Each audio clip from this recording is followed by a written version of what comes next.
Buenos días, buenas tardes, buenas noches. Bienvenidos al podcast Política Fe. Yo soy Byron Y yo soy Chacha. y en este podcast hablaremos principalmente de política alemana, principalmente para las personas latinas o españolas o que hablen español y tengan interés en qué es lo que va pasando en la política de Alemania y quieran informarse un poco más y ver una perspectiva un poco más fresca de parte de Chacha y de parte mía. Empezaremos con la noticia de lo que está pasando todo en el Parlamento alemán. ¿Qué va pasando por ahí? Empezamos la historia prácticamente en la tarde cuando anunciaron el resultado en Estados Unidos. El mismo día, a las más o menos 6:30 de la tarde, los jefes de los tres partidos que forman el gobierno alemán se juntaron.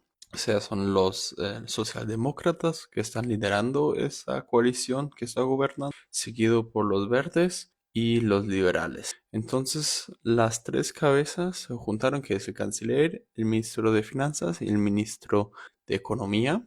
Se juntaron porque unos 2 días antes el ministro de Finanzas ha lanzado un papel donde prácticamente él quería reformas estructurales económicas muy, muy profundas. Entonces, prácticamente ya desde meses esa coalición, esos partidos tienen problemas porque tienen diferentes perspectivas. Entonces, ese fue como el punto donde culminó todo esto. Los tres se juntaron y prácticamente el canciller le pidió al ministro de Finanzas: necesito 3.000 millones de euros para Ucrania y unos 12.000 millones de euros más para otros proyectos sociales.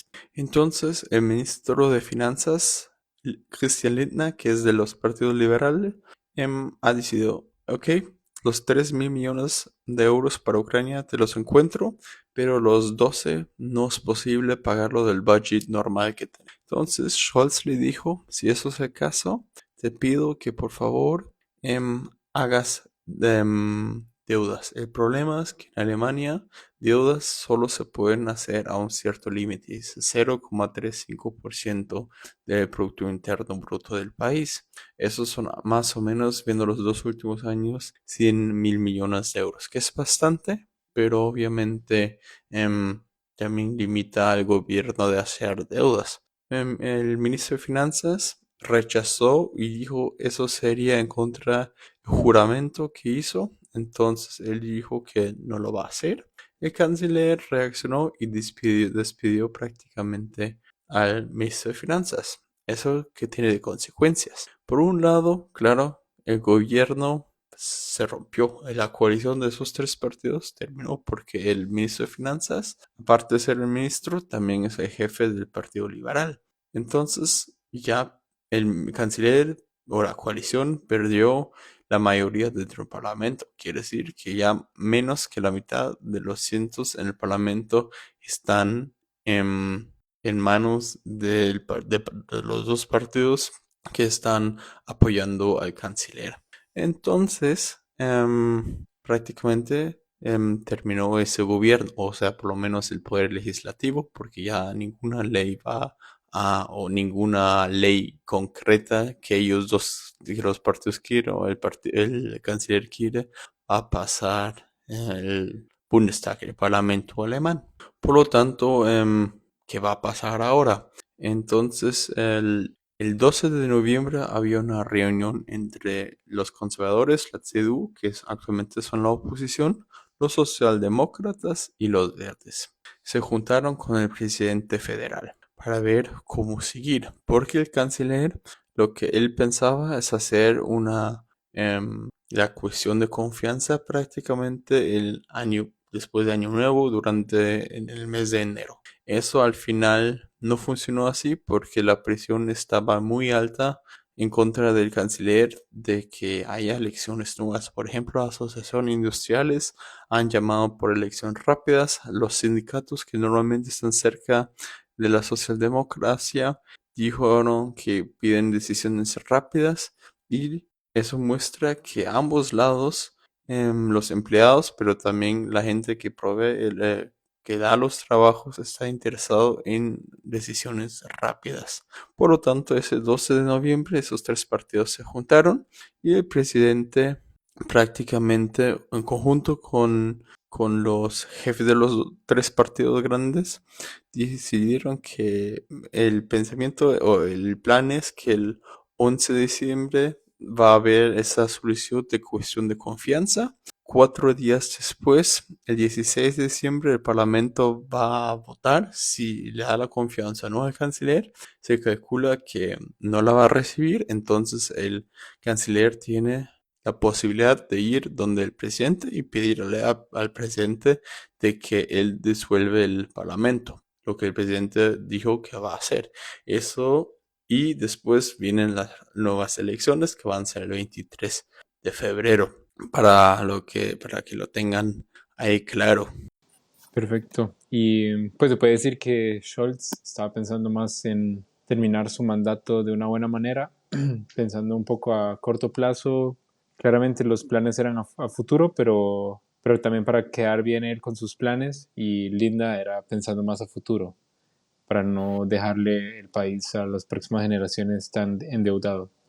Oh, Es súper interesante porque la razón por la cual esa coalición terminó es exactamente lo que tú dijiste, de que se hablaba del freno de las deudas. Por un lado, tienes razón, o sea, normalmente deudas son hechas para ganar votos a corto plazo. Eso fue una de las motivaciones por las cuales uno en ese momento hizo prácticamente ese freno, porque uno sabe que políticos normalmente, en especial cuando termina el periodo legislativo, intentan crear productos que le dan beneficios a corto plazo a gente que normalmente vota por ellos. Eso es un problema, porque las siguientes generaciones van a estar muy limitados en la acción de cómo ellos van a querer hacer política, porque obviamente deudas vienen con intereses y intereses tienen que ser pagados en algún momento y muchas deudas por un interés alto puede afectar al budget a futuro, de que gran parte del budget va a ser solo para pagar los intereses. Entonces, las generaciones que vienen tienen una dificultad muy grande en hacer política activa. Por otro lado, deudas actualmente, como están en Alemania, estamos viviendo una crisis económica relativamente fuerte y se necesitan inversiones. Entonces, esas deudas podrían ir a la infraestructura, a apoyar al apoyo de industrias que están sufriendo por las reformas necesarias por el cambio climático. Entonces, todo eso también tiene una ventaja de que el dinero disponible para inversiones que podrían favorecer a largo plazo, tiene sus argumentos. Y por ejemplo, si vemos a Estados Unidos, la IRA, o sea, el Inflation Reduction Act, va en esa dirección de que con deudas van a invertir y están atrayendo a empresas para que ellos produzcan productos que en el futuro se sabe van a ser relevantes y importantes. Por ejemplo, Estados Unidos tiene actualmente un porcentaje de 130% del Producto Interno Bruto en deudas. Es quiere decir, es un número bastante alto. Y no solo ellos, sino Francia e Italia, países similares y China están endeudadas altamente. Pero obviamente, en especial Estados Unidos, tiene la ventaja de que los intereses son relativamente bajos. Algo que también Alemania, como tercera potencia mundial en aspectos económicos, está aprovechándose de eso, de que los intereses son bajos. Pero eso, los intereses hasta cierto punto también obviamente reflejan el riesgo de que las inversiones se pierden. Entonces, Alemania actualmente, con que tiene pocas deudas, parece que en algún momento va a poder devolver el dinero, lo que reduce los intereses. ¿Cómo va a reaccionar el mercado? No sabemos si Alemania tenga 80, 90, 100, 120% de deuda. Entonces, pero sí, exacto, esas son las dos perspectivas que tenemos hoy en día. Y para Litna, o sea, para la FDP, para el Partido Liberal, ese freno de deudas es elemental. Eso es prácticamente el núcleo de este partido y por eso lo luchan. Y creo que con eso podemos cerrar este primer episodio. Espero que nos sigan en todos nuestros canales de social media y estén atentos. Ya mañana saquemos el segundo episodio, que se va a enfocar en las consecuencias para el sistema político y en especial viendo las leyes actuales que se estaban discutiendo antes de que se rompa el gobierno. Adiós, chao, chao. Chao, chao.